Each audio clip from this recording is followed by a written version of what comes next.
everybody. Happy Thursday. I hope everybody's having a great start to their day and having a good week thus far.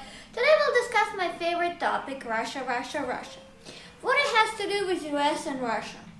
And of course, there's always interesting developments that are happening. So, what has been interesting?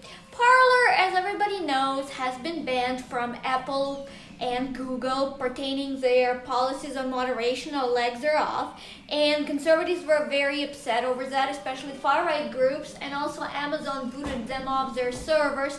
However, there's petitions circulating, etc. However, there's much interesting information pertaining Parler and Russia. So first of all, who owns Parler? Parler is owned by John Motz. John Motz, interestingly enough, has a Russian-born wife who is pronounced, her name is Alina Muhtutadinova. She is from Russia. She's from Kazan, which is Tatarstan autonomy, which is within Russia. And apparently, according to the story, she came to Las Vegas in 2016 for 2 weeks and met John Motz, and they were married in Russia in 2017, and he made frequent trips to Russia as well. But nevertheless, this is what gets very interesting about all of this. There's certain things that don't add up, or they could be coincidental or not. First of all, she traveled in 2016 to Vegas when US was in the midst of the election year. And that's when a lot of allegations were stated that Russia meddled into US election via trolling and a lot of other operations.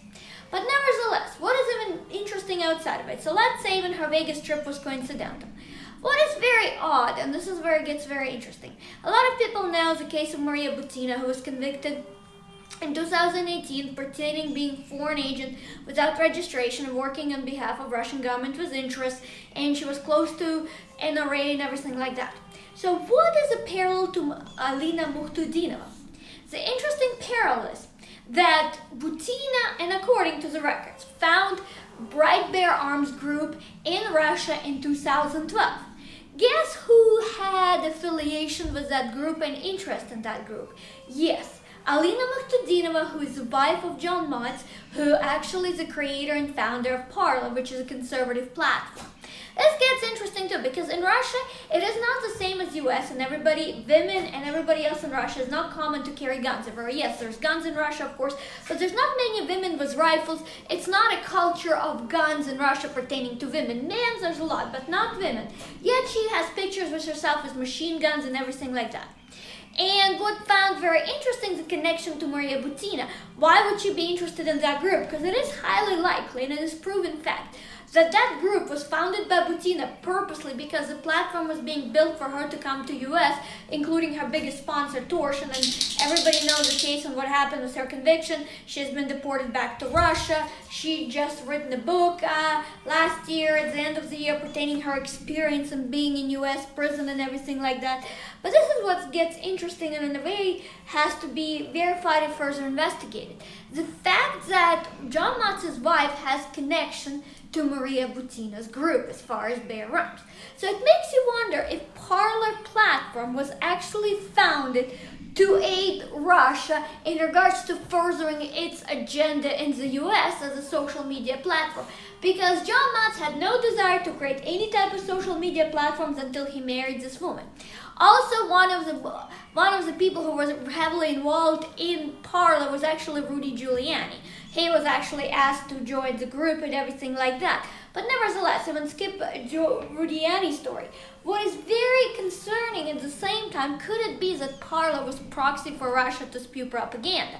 A lot of conservatives joined Parler, gained a lot of notoriety because one of the African-American conservative voices, Candace Owens, suddenly became a face for African-Americans, leaving Democrat Party and joining conservative. She has been very vocal and outspoken. She tried the Democratic platform, but clearly since she didn't find her place there, she decided to switch and join the far-right Republican groups and everything like that supported Trump.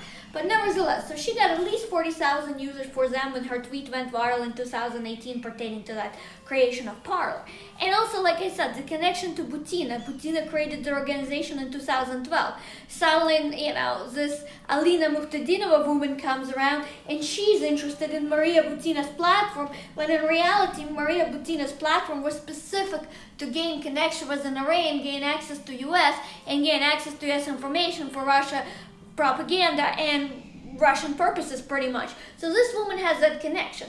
The trip to Vegas that's supposed to be allegedly 2 weeks vacation in 2016, at the same time, Butina can be placed in Vegas, but again, I do not know the specifics exactly when actually Alina Muhtadidova traveled to Vegas for her 2-week trip, number one.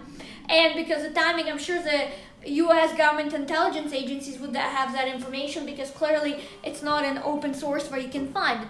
So it does not seem that she's connected to Maria Butina in Kontakte, which is a Russian equivalent to Facebook or anything like that. But it does seem they have this connection with Maria Butina's organization. And it makes you wonder, because, you know, what you can see in open source, it's not everything.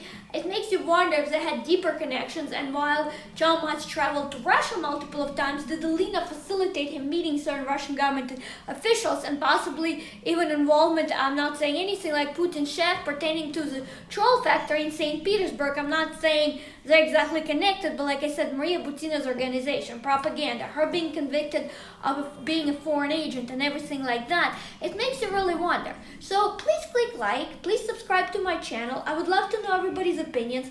What do you think could be further parallels between those two? Should US investigate that scenario? Because clearly it could be a security issue, it could be a lot of issues. Parler is offline, but at the same time, Parler is looking for a new home. And nevertheless, if Parler is a Russian propaganda proxy site and service, that's a big concern for US in a lot of ways. So like I said, please provide any of the opinions you have. Please subscribe to my channel. Have a great rest of your week, and thank you for watching, and have a great rest of your day. Thanks again.